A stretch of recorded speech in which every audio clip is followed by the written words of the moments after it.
This is Jordan Tower with JT News. Make sure you smash that like button, smash that subscribe button. Let's get right into the news. All right, so we got DRAKEO. Wack 100, we already went over that last night. Wack 100, said his condolences to DRAKEO. Talked about how smart he was and, how they, crossed ties and they were man enough to keep their bond isolated and, talked about that he knew that it was possible his demise could come one day and what to do afterwards. And, just talked about how innovative and confident he was and outspoken, which is true. Now, they both had one thing in common. They didn't really like YG, okay? Wack 100 talks about that he doesn't really like YG that much either.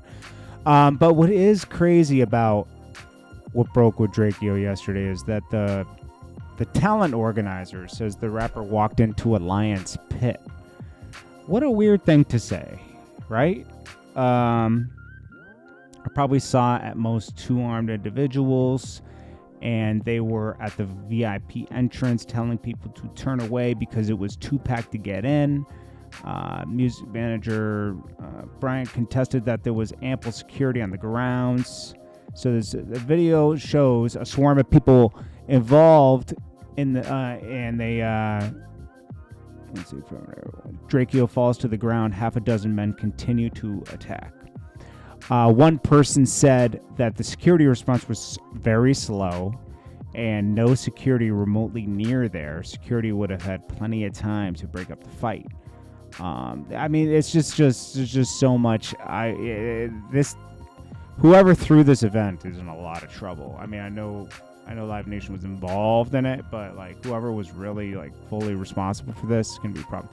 No arrests have been made or suspects named, which is interesting. Everything's on video, right?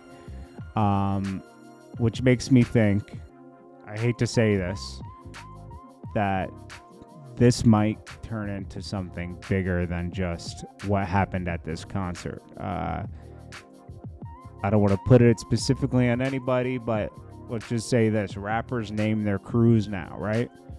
And if something like this happens, especially at an event or something, they're dying to make it like a gang thing. Rico, they do not like gangs, man. YF and Lucci, they tried to put Rico on him. Glock 9, they tried to put Rico on him. I think he took a guilty plea on some other things and beat the Rico, right? Well, he didn't beat the Rico. He negotiated down from Rico. You got Casanova that's going to have to negotiate down from Rico. They're putting Rico on all rappers. They put Rico on Tekashi.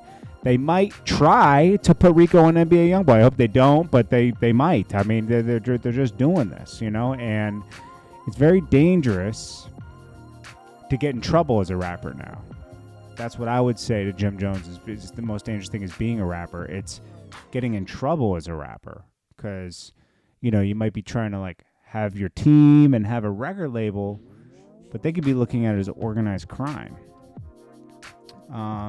Anyways, we'll see what happens with all that. Now, Jim Jones comments on Kanye's fashion and praises his personal style and says, I'm mad I'm not as dope as he is. By the time me and Don C came together, that was what Jim Jones would tell you. That's when we revolutionized it. What he's talking about, how he felt about being name dropped in Kanye, Drink Champs.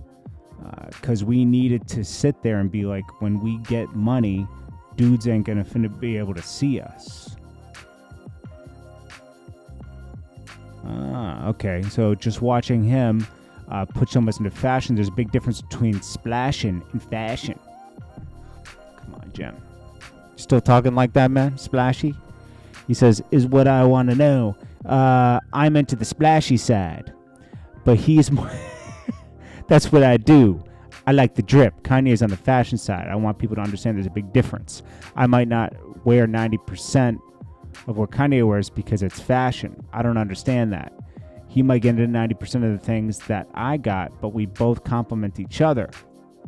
All right, I get it. He says, because he figured out how to monetize and make $1 billion off it. Jim Jones just respects money. Then we got... Nas is dropping another album tonight, believe it or not. These two, Hit Boy and Nas, were made to make music together. I can't wait to see what this sounds like because the second album was great. just as good as the first. Different. It's like they're dropping different vibes. So Nas and Hit Boy are dropping an album tonight at midnight. Surprise.